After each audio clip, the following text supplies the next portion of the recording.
হাবলিল ওয়ারিদ। আল্লাহ বলছেন হে মানব জাতি, আমি তোদের সৃষ্টি করেছি, তোদের মনের মধ্যে ভালো মন্দ যা কিছু আছে সব আমি আল্লাহ জানি।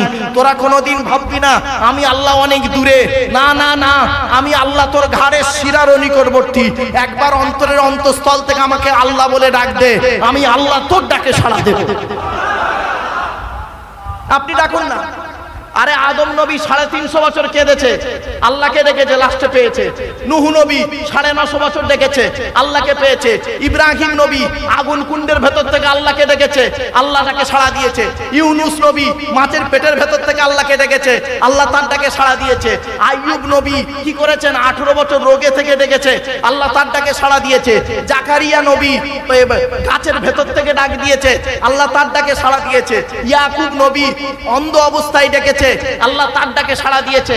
ইউসুফ নবী কুয়ার ভেতর থেকে ডেকেছে, তার ডাকে সাড়া দিয়েছে। মুসা নবী পেছনে শত্রু সামনে নদী, আল্লাহকে ডেকেছে, তার ডাকে আল্লাহ সাড়া দিয়েছে। ঈসা নবী কি করেছে, 12 জন লোককে নিয়ে একটা ঘরের ভেতরে বসেছিল, আল্লাহকে ডেকেছে, তার ডাকে আল্লাহ সাড়া দিয়েছে। মুহাম্মদ নবী আবু বকরকে নিয়ে একটা গুহার মধ্যে লুকিয়েছিল, সেখান থেকে আল্লাহকে ডেকেছে, আল্লাহ বলেছেন লা তাহজান ইন্নাল্লাহা মা'ানা, নবী চিন্তা করো না, আমি আল্লাহ তোমাদের সঙ্গে আছি।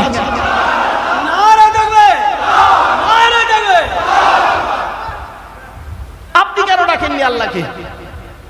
আপনি ডাকুন, ডাকার মতো ডাকুন। মনে রাখবেন, 3টে জিনিস যখন এক হবে তখন আল্লাহ আপনার ইবাদত কবুল হবে।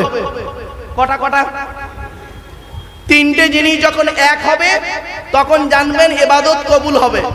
কি কি মনে রাখবেন? যতদিন পাঁচবার, ও বাবা নামাজিরা, বাবা নামাজিরা শুনে নি, নামাজ তখনই কবুল হবে 3টে জিনিস যখন এক হবে। 3টে জিনিস এক হতে হবে তবে নামাজ কবুল হবে। ও রোজাদাররা, রোজা কখন কবুল হবে? 3টে জিনিস যখন এক হবে।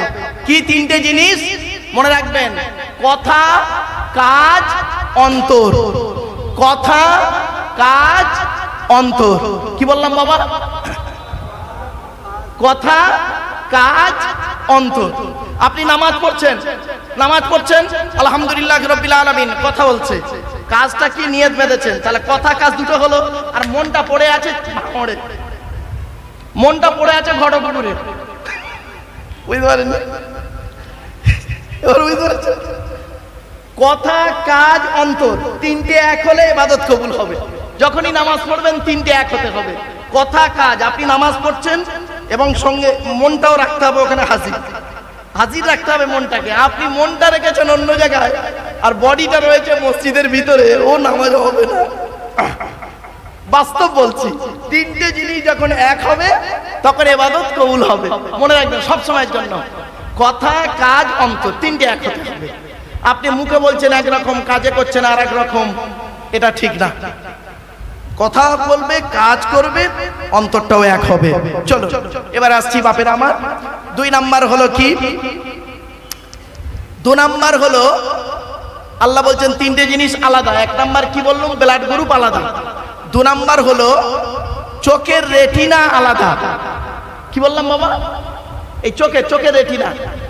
আচ্ছা বাপেরা আপনারা বলুন তো, হিন্দু মুসলিম আপনারা আধার কার্ড করেছেন তো নাকি? আচ্ছা আধার কার্ড করার সময় অফিসাররা আপনাদেরকে এই কথাটা বলেছিল কি? খেয়াল করে দেখুন তো, মনে পড়ছে কিনা? চোখটা বড় করে চান তো, বলেছিলেন? আরে ভাই বলুন না, চোখের কথা বলেছিলেন? চোখটা বড় করে চান, একটা মেশিন নিয়ে চোখে ধরেছিল কেন? 1500 বছর আগে কোরআনে আল্লাহ কথাটা ইঙ্গিত দিয়েছে। জোরে বলে আপনারা কি নেবেন কোরআনে? সবই রয়েছে কোরআনের ভিতরে, সবই রয়েছে কোরআনের ভিতরে। কোরআন তো পড়েন না, কোরআনের তাফসীর শোনেন না। এই কোরআনকে নিয়ে সারা বিশ্ব গবেষণা করছে। কারা করেছে? America, London, France, Britain, Japan, Jordan, জার্মানের ঠান্ডা করে বসে বসে কোরআনকে নিয়ে গবেষণা করেছে। কারা করেছে? Humphry Davy, Michael Faraday, Einstein, Isaac Newton, doctor Maurice বুখারী, মিস্টার কুক, মিস্টার জাবিরিন, mister Campbell, Raja Rammohan Roy, Ishwarchandra Vidyasagar, Rabindranath Tagore, Acharya Jagadish Chandra Bose, Francis ডেক, উইলিয়াম স্কিথমোর, William Harvey, Thomas, George Bernard, এরা কোরআনকে নিয়ে গবেষণা করলো। আর আমরা কিছু মৌলবি কি করলাম? ওই কোরআনটাকে নিয়ে তেল পড়া, পানি পড়া, ওয়াজ করা, খতম করা, তাবিজ পড়া, ঘর বন্ধ করা, আর নিজেদের মধ্যে মারামারি করা। গোল টুপি, লম্বা টুপি, চেরা জামা, ফাড়া জামা, তবলিগ, ফুরফুরা, বুকে হাত বাঁধা, নাভির নিচে হাত বাঁধা, জোরে আমিন বলা, আস্তে আমিন বলা, কিয়াম করা না করা, দোয়া করা না করা, ওর বলে কাফের, ওর বলে কাফের। ঠিক না বেটি? ওরা কোরআনকে নিয়ে গবেষণা করছে, আর এরা কোরআনটাকে নিয়ে কি করছে? নিজেদের মধ্যে মারামারি করছে। এইটাই হলো আমাদের পার্থক্য। এজন্য আপনাদেরকে বলে যাচ্ছি, কি নেবেন কোরআন থেকে? সবই রয়েছে কোরআনের ভিতরে। আমি বক্তব্যের শুরুতে একটা আয়াতে কারিমা তেলাওয়াত করেছিলাম, 14 নম্বর পারা 16 নম্বর পৃষ্ঠা 4 নম্বর লাইন, সূরার নাম সূরা নাহলে 89 নম্বর আয়াতে আল্লাহ বলছেন, নবী তোমার উপরে এই কিতাব অবতীর্ণ করেছি, পৃথিবীর সমস্ত জিনিসের বর্ণনা এই কিতাবের ভিতরে ডাইরেক্ট ইনডাইরেক্ট দলিল সহ পাঠিয়ে দিয়েছি। আপনারা কি নেবেন কোরআন থেকে? সবই রয়েছে কোরআনের ভিতরে। খোঁজেননি তো পাবেন কি করে? কোরআন তো পড়েননি জীবনে। ওই মলি সাহেবরা পড়ে, কোরআনের আয়াত নিয়ে তো তাফসীর হয় না, আলোচনা হয় না, কিসসা কাহিনী নিয়েই তো বাজার চলে। কত ভালো হবে। চলুন এগিয়ে যাচ্ছি, শুনে নিন। আল্লাহ পাক কোরআনে বলেছেন, এই চোখের কথা শুনে নিন। এই যে আধার কার্ড করেছেন, এর ইঙ্গিতটা শুনুন। আল্লাহ পাক কোরআনে বলেছেন, আলাম নাজআল লাহু আইনাইনি। আল্লাহ পাক বলেছেন, আমি আল্লাহ কি তোদের দুটো চোখ তৈরি করি নাই? জিজ্ঞাসা চিহ্ন। আমেরিকার 10 জন বৈজ্ঞানিক কোরআনের এই আয়াত কিনে গবেষণা শুরু করলো। কেন আল্লাহ চোখের কথা কোরআনে বলেছেন? গবেষণা করে দেখলো, পৃথিবীতে যত মানুষ জন্মগ্রহণ করেছেন, যত মানুষ এসেছেন, আসছেন, আসবেন, কারোর চোখের রেটিনার সঙ্গে কারোর চোখের রেটিনার কোনো মিল নেই। সঙ্গে সঙ্গে ওই 10 জন বৈজ্ঞানিক ইসলামের কালেমা পড়ে মুসলমান হয়ে গেল। তেল পড়া পানি পড়াতে নেই ব্যস্ত। আরো দেখেন, আরেকটা বলছি, আধার কার্ড করার সময় অফিসাররা আপনাদের এই দুটো বুড়ো আঙুলকে নিয়ে একটা কাঁচের উপরে চেপে ধরেছিল। আর ভাই বলুন না, এটা কথা বলুন না, করেছিল তো? 1500 বছর আগে কোরআনে এই কথাটা ইঙ্গিত দেওয়া আছে। সুবহানাল্লাহ বলা গেল না? দলিলটা শুনে নিন। আয়াহসাবুল ইনসানু আল্লাহ নাজমাআ ইযামা বালা কাদিরিনা আলা আন নুসাউবিয়া বানানা। 29 নম্বর পারা, সূরার নাম সূরা কিয়ামত 4-5 নম্বর আয়াতে আল্লাহ বলেছেন, হে মানব জাতি, তোরা কি মনে করেছিস আমরা মরে গেলে পচে গলে হাড় হয়ে যাব, পুড়ে ছাই হয়ে যাব, আর কিয়ামতের মাঠে আল্লাহ আমাদের তুলতে পারবে না? খবরদার কোনোদিন ভাববি না। এই পৃথিবীতে যেমন তোদের বুড়ো আঙুলের ছাপ যেমন কারোর সঙ্গে যেমন কারোর কোনো মিল নেই, কিয়ামতের মাঠেও কারোর সঙ্গে কারোর কোনো মিল পাবি না। কোরআনের এই আয়াত কিনে কে গবেষণা করলো? কোন মোল্লা মলি সাহেব গবেষণা করেনি। থাইল্যান্ডে চ্যাং ম্যাং ইউনিভার্সিটি অ্যানাটমি বিভাগের প্রফেসর, বিখ্যাত পণ্ডিত বৈজ্ঞানিক, লোকটার নাম হলো তাথাগাত তোজেসান। উনি একজন খ্রিস্টান, হিন্দু নন, মুসলমান নন, উনি একজন খ্রিস্টান। উনি বললেন কোরআনে ভুল আছে। বলল কি ভুল? বলল কোরআনে লেখা আছে বুড়ো আঙুলের ছাপ নাকি কারোর সঙ্গে কারোর কোনো মিল নেই। আমি কোরআনের ভুল বের করে শুনবো। উনি বললেন কি, 1000 মানুষের বুড়ো আঙুলের ছাপ নিলেন। কত 1000 মানুষের বুড়ো আঙুলের ছাপ নিলেন। 1 বছর ধরে গবেষণা করে দেখছে কার সঙ্গে কার মিল আছে। যখন কারোর সঙ্গে কারোর কোনো মিল পেলেন না, ল্যাবরেটরির ভিতরে দাঁড়িয়ে ইসলামের কালেমা পড়ে মুসলমান হয়ে গেলেন। কোথায় আছেন আপনি? এই সেই কোরআন। কি নেবেন?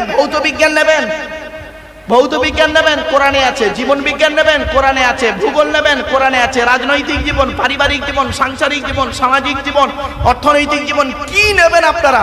সবই রয়েছে কোরআনের ভিতরে। আমরা কোরআনটাকে পড়িওনি, খুলিওনি। চলুন এবার আসছি, কোরআন যার উপরে নাজিল হয়েছে তার নাম কি?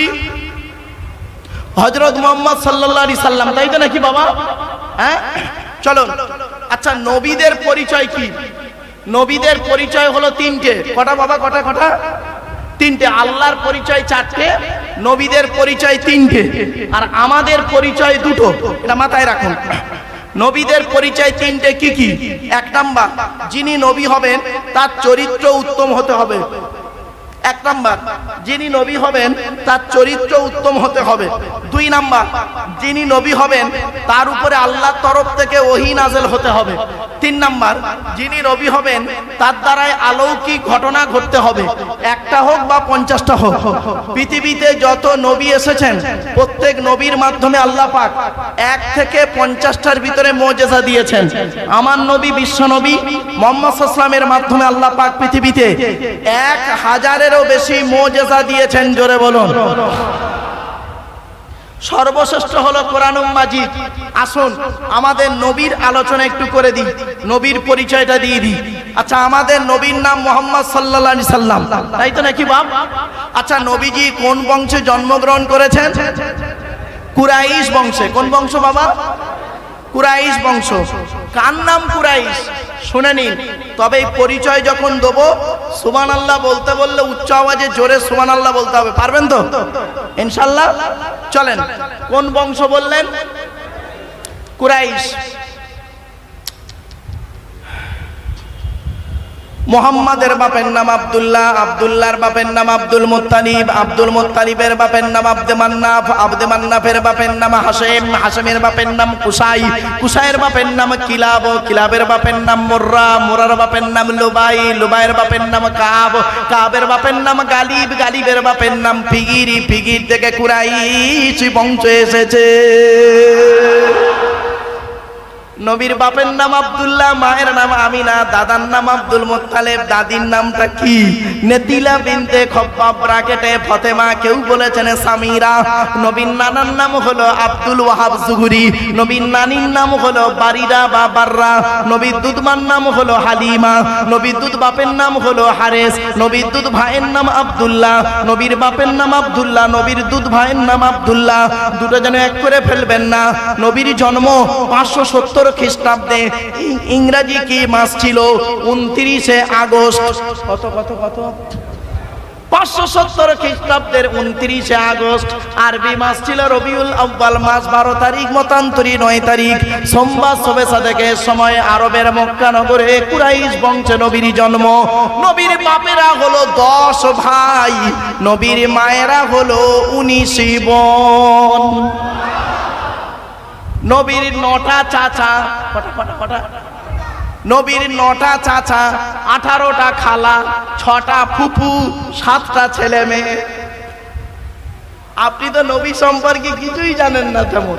হাওয়া লা ইলাহা ইল্লাল্লাহ মুহাম্মাদুর রাসূলুল্লাহ, লা ইলাহা ইল্লাল্লাহটাও জানেন না, আর মুহাম্মাদুর রাসূলুল্লাহটাকে তাও জানেন না। নবী বলে একজন লোক এসেছিল, মক্কায় এসেছে, মদিনায় ইন্তেকাল করেছে, ব্যাস এইটুকুই জানেন না বাপ। চলুন, নবীর কটা চাচা বললাম? 9টা। কটা?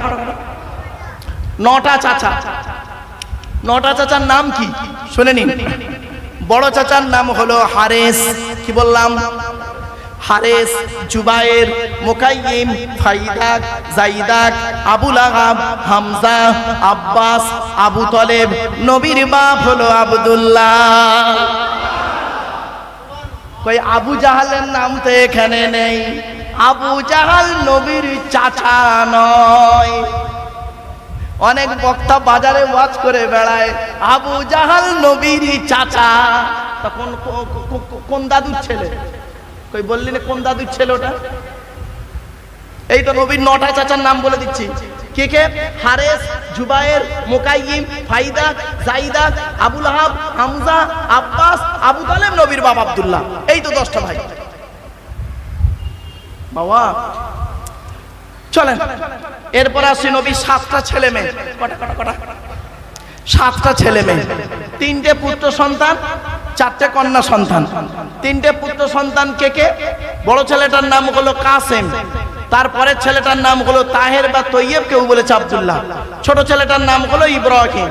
4টে কন্যা সন্তানের নাম কি? বড় মেয়েটার নাম জয়নাব, রুকাইয়া, উম্মে কুলসুম। ছোট মেয়েটার নাম হলো ফতেমা, যার সঙ্গে নবীজি হযরত আলীকে বিবাহ দিয়েছিলেন। আচ্ছা, একটা কথা আপনাদের বলি, আল্লাহর নবী হযরত আলী রাদিয়াল্লাহু তাআলা আনহুকে জামাই করতে গেলেন কেন? আরবে কি খুব ছেলে কম ছিল? না হযরত আলী কোটিপতি ছিলেন? তাও ছিলেন না। তারা জামাই করলেন কেন? আল্লাহর হুকুম। এটা লাস্ট কথা শুনে নিন।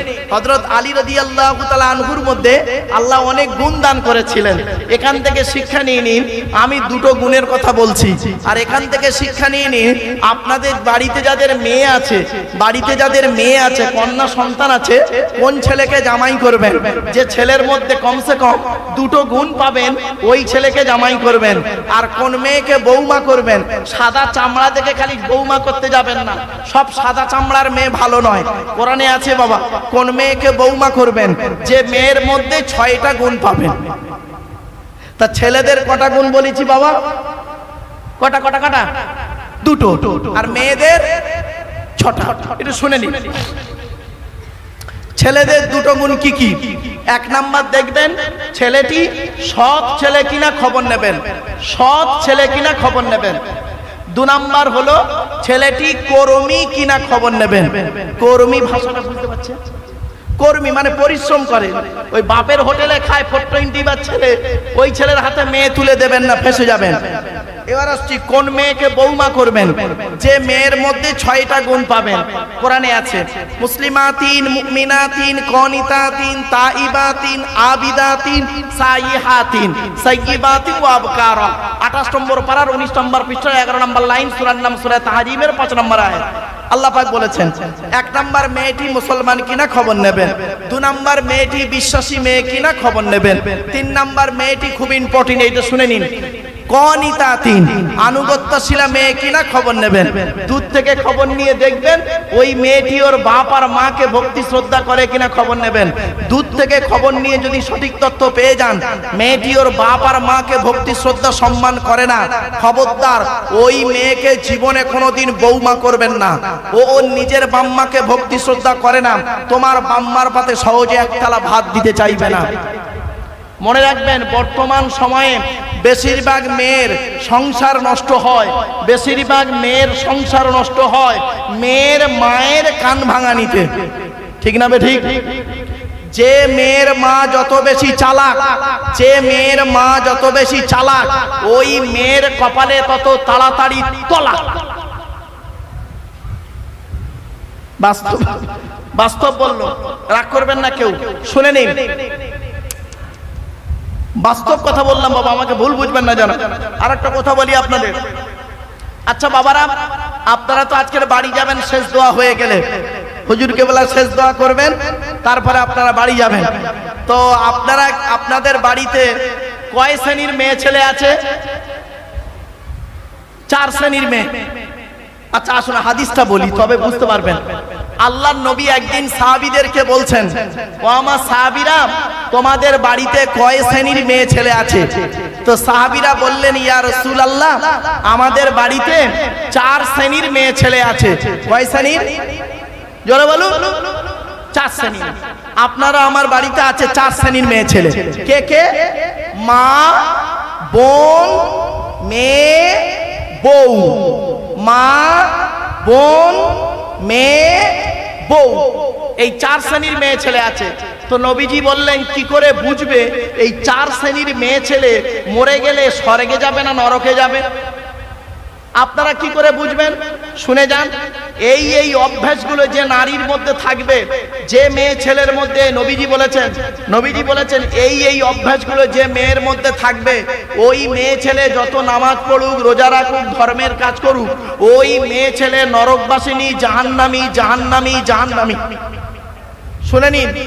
1 নাম্বার হলো, নবীজি বলেছেন, যে মেয়ে ছেলে তার স্বামীর সঙ্গে যখন কথা বলে, মেজাজ দিয়ে যে মেয়ে ছেলে তার স্বামীর সঙ্গে কথা বলে, ওই মেয়ে ছেলে মরে গেলে জাহান্নামে যাবে, যত নামাজ পড়ুক, রোজা রাখুক, হজ করুক, যাকাত দুক।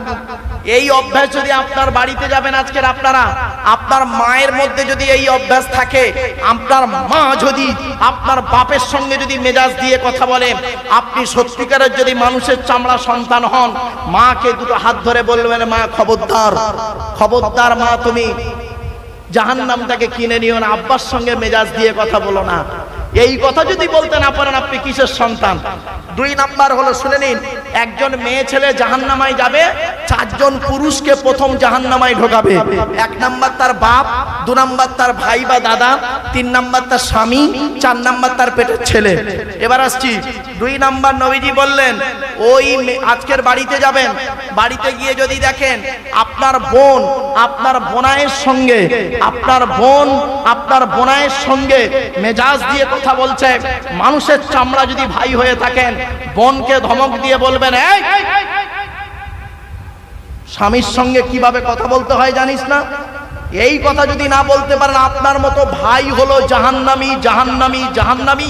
আপনি যত গালে দাঁড়িয়ে রাখুন আর নামাজ পড়ুন, রোজা রাখুন। আজ বাড়িতে যাবেন, গিয়ে যদি দেখেন আপনার মেয়ে জামাইয়ের সঙ্গে, আপনার মেয়ে জামাইয়ের সঙ্গে মেজাজ দিয়ে কথা বলছে, মানুষের চামড়া যদি বাপ হয়ে থাকেন আপনি, আপনার মেয়েকে ধমক দিয়ে বলবেন এই স্বামীর সঙ্গে মেজাজ দিয়ে কথা বলছিস কেন? যদি এই কথা বলতে না পারেন, আপনাকে বাপ বলতেই ঘৃণা লাগে। আপনি বাপই হতে পারেননি, খালি জন্মই দিয়েছেন।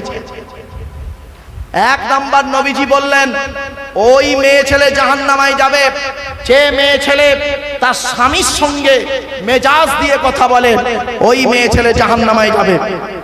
সে পীর সাহেবের মেয়ে হতে পারে, মলি সাহেবের মেয়ে হতে পারে, ওসব দেখার দরকার নেই। 2 নাম্বার হলো নবীজি বলেছেন যে মেয়ে ছেলে তার স্বামীর দুর্নাম বদনাম অন্যের কাছে করে বেড়ায়। অনেক মেয়ে ছেলে আছে দেখবেন স্বামীর দুর্নাম বদনাম অন্য লোকের কাছে করে বেড়ায়। 3 নাম্বার নবীজি বলেছেন ওই মেয়ে ছেলে জাহান্নামায় যাবে, নামাজ পড়ে রোজা রেখে জাহান্নামায় যাবে, নরকে যাবে। যে মেয়ে ছেলে স্বামী আছে, স্বামী থাকা সত্ত্বেও অন্য পুরুষের সঙ্গে পরকীয়ায় লিপ্ত হয়। অনেক মেয়ে ছেলে আছে স্বামী আছে, স্বামী থাকা সত্ত্বেও 2 ছেলের বাপের সঙ্গে জেনায় লিপ্ত হয়, স্বামীও বুঝতে পারে না। ও মেয়ে ছেলে জাহান্নামী, জাহান্নামী, জাহান্নামী। 4 নাম্বার নবীজি বলেছেন ওই মেয়ে ছেলে জাহান্নামে যাবে যে মেয়ে ছেলে স্বামীর পরিবারের সঙ্গে খারাপ আচরণ করে। যে মেয়ে ছেলে স্বামীর পরিবারের সঙ্গে, ওই মেয়ে ছেলে যত নামাজ পড়ুক রোজা রাখুক জাহান্নামে যাবে। স্বামীর পরিবারকে স্বামীর বাপ, স্বামীর মা, স্বামীর ভাই, স্বামীর বোন। অনেক মেয়ে ছেলে আছে দেখবেন স্বামীকে খুব ভালোবাসে, স্বামীর বাম্মার দেখতে পারে না, স্বামীর ভাই বোনের দেখতে পারে না। ও জাহান্নামী নারী, জাহান্নামী নারী। আজ বলে গেলাম আপনাদের। এরপরে আসছি, নবীজি বলেছেন ওই মেয়ে ছেলে জাহান্নামায় যাবে নামাজ পড়ে রোজা রেখে যে মেয়ে ছেলে বিনা কারণে স্বামীর বিছানা ছেড়ে দিয়ে অন্য বিছানায় রাত কাটায়। অনেক বুড়ি মেয়ে আছে দেখবেন স্বামীর বয়স 70 বছর, বুড়ির বয়স 65 বছর। 65 বছরের বুড়িটা 70 বছরেও স্বামীর পাশে আর ঘুমায় না। ও কি করে, ও নাতিটাকে নিয়ে ছোট ছেলের ঘরে ঘুমায় আর তাহাজ্জুদের নামাজ পড়ে। তো তাহাজ্জুদের নামাজই আল্লাহ কবুল করবে না। কি ভাবছেন ধর্মটা কি? বাড়িতে গিয়ে ভাববেন। ধর্ম মানে এই নয় যে উল্টো পাল্টা জিনিস। আল্লাহর নবী বলেছেন ওই মেয়ে ছেলে জাহান্নামায় যাবে নামাজ পড়ে রোজা রেখে যে মেয়ে ছেলে বিনা কারণে স্বামীর বিছানা ছেড়ে দিয়ে অন্য বিছানায় রাত কাটাবে। 6 নাম্বার হলো ওই মেয়ে ছেলে জাহান্নামায় যাবে নামাজ পড়ে রোজা রেখে যে মেয়ে ছেলে তার স্বামীকে বলে আমার মতো মেয়ে বলে তুমি বেঁচে গেলে, অন্য কেউ হলে বুঝতে পারতে, আমার মতো মেয়ে বলে তোমার সংসার করছে, অন্য কেউ হলে চলে যেত। তোমার সঙ্গে বিয়ে হওয়ার আগে আমাকে কত ছেলে দেখতে এসেছিল, আমার বাম্মা ভালো বলে তোমার সঙ্গে বিয়ে দিয়ে জীবন নষ্ট করে দিয়েছে আমার, আমি তোমাকে বিয়ে করে সুখে নেই। ওই মেয়ে ছেলে যত নামাজ পড়ুক রোজা রাখুক জাহান্নামী, জাহান্নামী, জাহান্নামী। শুনে রেখে দিন, জন্ম মৃত্যু বিবাহ সবই আল্লাহর হাত। আপনাদের একটা হাদিস শোনাই, শুনলে চমকে যাবেন। আল্লাহ পাক আপনার আমার আত্মাকে 50,000 বছর আগে আপনার আমার আত্মাকে জিজ্ঞাসা করেছিল। আল্লাহ পাক 50,000 বছর আগে আপনার আমার আত্মাকে জিজ্ঞাসা করেছিল তোর বাপ কে হলে ভালো হয় বলতো? অনেকগুলো পুরুষের মানে দেখিয়েছিল, আমি যাকে সিলেক্ট করেছিলাম সেই হয়েছে আমার বাপ। আল্লাহ বলেছিল আমাকে তোর মা কোনটা হলে ভালো হয় বলতো? অনেকগুলো মেয়েকে আমার সামনে দেখানো হয়েছিল, নবীজি বলছেন অনেকগুলো মেয়েকে দেখানো হয়েছিল, আমি যে মেয়েটাকে সিলেক্ট করেছি সেই মেয়েটাই আমার মা হয়েছে। কিছু বুঝতে পার সুবহানাল্লাহ বলা গেল না? এত মারাত্মক একটা হাদিস শুনলেন। আপনার বাপ যে হয়েছে মনে রাখবেন 50,000 বছর আগে আপনি সিলেক্ট করেছেন। আপনার মা যে হয়েছে মনে রাখবেন 50,000 বছর আগে আপনি আপনার মাকে সিলেক্ট করেছেন। এরপরে আমি বলেছিলাম আমার আল্লাহকে, আল্লাহ এই লোকটা আমার বাপ হলে আমি খুশি, এই মেয়েটা আমার মা হলে আমি খুশি। আল্লাহর ফেরেশতারা বলল আল্লাহ লোকটার বাড়ি তো ডায়মন্ড হারবার আর মেয়েটার বাড়ি হলো ধরুন ক্যানিং। আল্লাহ বলল কোনো কথা শুনতে চাই না, দুজনকে ওই এর মাধ্যমে কি বলে উকিলের মাধ্যমে হোক যে কোনো কারণে দুজনকে এক জায়গায় করে বিয়ে দিয়ে দে। জোরে বলো। তাদের মাধ্যমে আমি পৃথিবীতে এসেছি, আপনিও তাই। মনে রাখবেন খুব মারাত্মক জিনিস। আল্লাহ পাক কোরআনে বলেছেন 5টা জিনিস কারোর বলার ক্ষমতা নেই। সূরা লোকমানের শেষ 5টা আয়াত, ইন্নাল্লাহা ইনদাহু ইলমুস সাআ, কিয়ামত কবে হবে বান্দা কেউ জানে না। ওয়া ইউনাজিলুল গায়স, কোন মেঘে কতটা পানি বর্ষণ হবে কারোর বলার ক্ষমতা নেই। 3 নাম্বার হলো ওয়া ইয়ালামু মা ফিল আরহাম, মায়ের পেটে কি আছে, চোর হবে না ডাকাত হবে, আলেম হবে না হাফেজ হবে, এ বলার ক্ষমতা কারোর নেই। 4 নাম্বার হলো ওমা তাদরি নাফসুম মাযা তাকসিবু গাদা, আগামীকাল তুমি কি খাবার খাবে, কত টাকা উপার্জন করবে, এ বলার ক্ষমতা কারণ নেই। 5 নাম্বার হলো ওমা তাদরি নাফসুম বিআইয়ি আরদিন তামুত, কোন জমিনে কোথায় কি অবস্থায় তোমার মৃত্যু হবে, এ বলার ক্ষমতা কারণ নেই। একমাত্র ইন্নাল্লাহা আলিমুন খবীর, আমি আল্লাহই এ খবর জানি। কি ভাবলেন? আর একটা কথা আপনাদের বলি, চমকে যাবেন। বাবা এখন মহরমের চাঁদ তো নেই, সফরের চাঁদ চলছে, তাই তো বাবা? হ্যাঁ, মুসলমানের বাচ্চা কোন চাঁদ চলছে তাও অনেকে জানে না। শুনে নিন, আজ একটা ঘটনা বলে যাচ্ছি, আপনাদের চমকে যাবেন। আচ্ছা বাবা, মহরমের চাঁদ যখন উঠেছিল বক্তারা, বেশিরভাগ বক্তা তারা করেছে কি জানেন? খালি একটাই ওয়াজ করেছে খুব বেশি করে।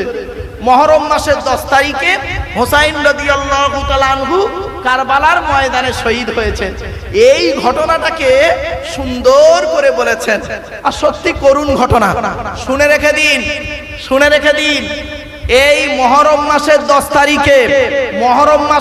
তারিখে এই পৃথিবীর শুরু থেকে শেষ পর্যন্ত ওই মহরম মাসের 10 তারিখে আল্লাহ পাক 313টা ঘটনা ঘটাবে। কত বলুন? 313টা ঘটনা ঘটবে।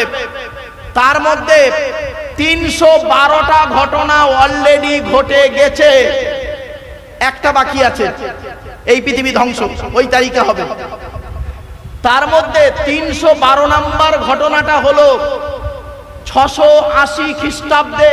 কত আমি তারিখ সাল বলে যাচ্ছি গো বাপ, কবে মরবো জানি না, তবে বাড়ি থেকে ভাববেন 680 খ্রিস্টাব্দে। এটা কত খ্রিস্টাব্দ চলছে? 2025 সাল। আজ তারিখটা কত আছে বাপ? আগস্টের 3 তারিখ। আগস্টের 3 তারিখ আর 2025 সাল। আর ঘটনাটা ঘটেছিল কবে? 680 খ্রিস্টাব্দে মার্চ মাসের 17 তারিখ। জানুয়ারি ফেব্রুয়ারি মার্চ মাসের 17 তারিখ 680 খ্রিস্টাব্দের শুক্রবার ছিল। আর মহরম মাসের 10 তারিখ ছিল।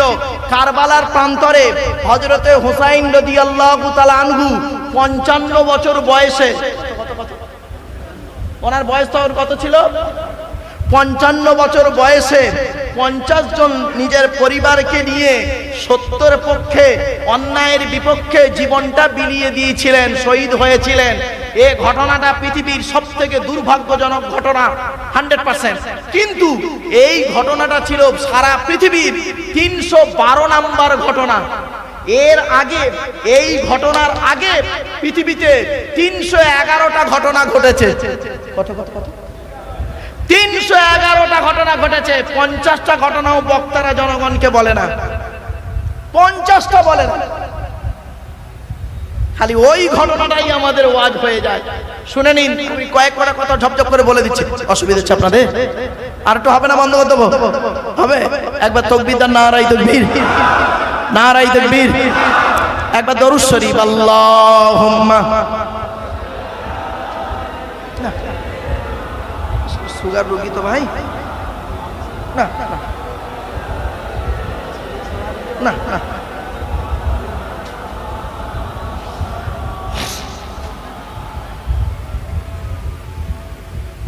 বাবা সুগার রোগী তো একটু ঘেমে যাচ্ছে। যাই হোক, শোনেন, 311টা ঘটনা ঘটেছে ওই ঘটনা ঘটার আগে। তা কথা বলবো আপনাদের শর্ট টাইম, দু একটা টপ টপ করে বলি। ওই দিনে আদম আলাইহিস সালামকে আল্লাহ পাক তৈরি করেছিলেন, সুবহানাল্লাহ বলা গেল না? ওই দিনে পৃথিবী সৃষ্টি হয়েছে, ওই দিনে আল্লাহ পাক আদমকে পৃথিবীতে এনেছে, আবার ওই দিনে মা হাওয়াকে তৈরি করেছে। শুধু তাই নয়, মুহররম মাসের 10 তারিখে আদমের সাথে যত সন্তান হতো জোড়া জোড়া, একটা সন্তান হতো বেজোড়, তার নাম হলো শীষ আলাইহিস সালাম। শীষ নবী যেদিন জন্মগ্রহণ করে সেদিন ছিল মুহররম মাসের 10 তারিখ। জোরে বলে। এরকম বাপেরা বহু ঘটনা আছে। 311টা ঘটনা ঘটেছে ওই মুহররম মাসের 10 তারিখে। আর আমরা সেই 311টা ঘটনার 50টাও না বলি না লোককে, একটা ঘটনাই লোককে শুধু শোনাই। কি? 680 খ্রিস্টাব্দে মার্চ মাসের 17 তারিখ শুক্রবার, মুহররম মাসের 10 তারিখ কারবালার প্রান্তরে হযরত হুসাইন রাদিয়াল্লাহু তাআলা আনহু শহীদ হয়েছিলেন। আমার বাপেরা, কথাগুলো একটু মাথায় রাখুন, বুঝতে ভুল বুঝবেন না। বাস্তবটা সব জিনিস একটু জানার প্রয়োজন আছে। চলুন, আপনারা এসেছেন কিছু শেখার জন্য, জানার জন্য। অনুরোধ করে আপনাদের বলে যাচ্ছি, নামাজ কারোর জন্য মাপ নাই। আমি একবারও নামাজের কথা বলিনি। অনেক হয়তো বলে হুজুর একটু নামাজের কথা বলুন। শোনেন বাবা, নামাজ আপনাকে পড়তেই হবে। আপনি কি জানেন ইমানের গুরুত্ব আগে? ঠিক না বেঠিক? তোর ইমানটাই নেই, তোর নামাজ কবুল হবে না। ইমানটা কি শুনে নাকি? তাসদিক বিল কলব, ইকরার বিল লিসান, আমাল বিল আরকান, ইউকালু লাহুল ঈমান। মুখে বলা, অন্তরে বিশ্বাস করা, কাজে পরিণত করে দেখিয়ে দেওয়ার নাম হলো ঈমান। এত সহজ ভাবলেন ঈমানটাকে? ঈমানের 70টা ভাগ, 70টা ভাগ আছে ঈমানের। আর নামাজ তো 5 ওয়াক্ত, ফজর, জোহর, আসর, মাগরিব, এশা। 70টা ভাগ আছে ঈমানের। কোরআনে আছে 250 রকমের হারাম। কত কত কত? কোরআনে আছে 250 রকমের হারাম, 250 রকমের হালাল। কটা হারাম হালাল জানেন? খালি সুদ খাওয়া, মদ খাওয়া, ঘুষ খাওয়া, বিয়ের পণ নেওয়া, নারী নির্যাতন করা, জমি ডাল চুরি করা, হুক মেরে কারেন্ট নেওয়া, তারপরেই শেষ। ছোট্ট একটা উদাহরণ দিচ্ছি, রেগে যাবেন না কেউ, বলে দিচ্ছি বাবা, আমি ক্ষমা চেয়ে নিচ্ছি, কেউ রেগে যাবেন না আমার উপরে। আচ্ছা, আপনাদের এই বোদরা গ্রামে জুম্মা মসজিদ আছে? ভাই বলুন না। আচ্ছা, জুম্মার দিনে ওই বোদরা জুম্মা মসজিদে জুম্মার দিনে যদি কোনো মুসলিম যুবক ছেলে সাদা পায়জামা, পাঞ্জাবি, সাদা টুপি পরে মসজিদে গিয়েছে জুম্মার নামাজ পড়তে, প্রচুর পরিমাণ বাংলা মদ খেয়ে, কি মদ? বাংলা মদ খেয়েছে, প্রচুর খেয়ে মসজিদে উঠেছে জুম্মার নামাজ পড়তে, আপনারা সর্বপ্রথম তাকে কি করবেন? বের করে দেবেন। ছেলেটি বের হতে না চাইলে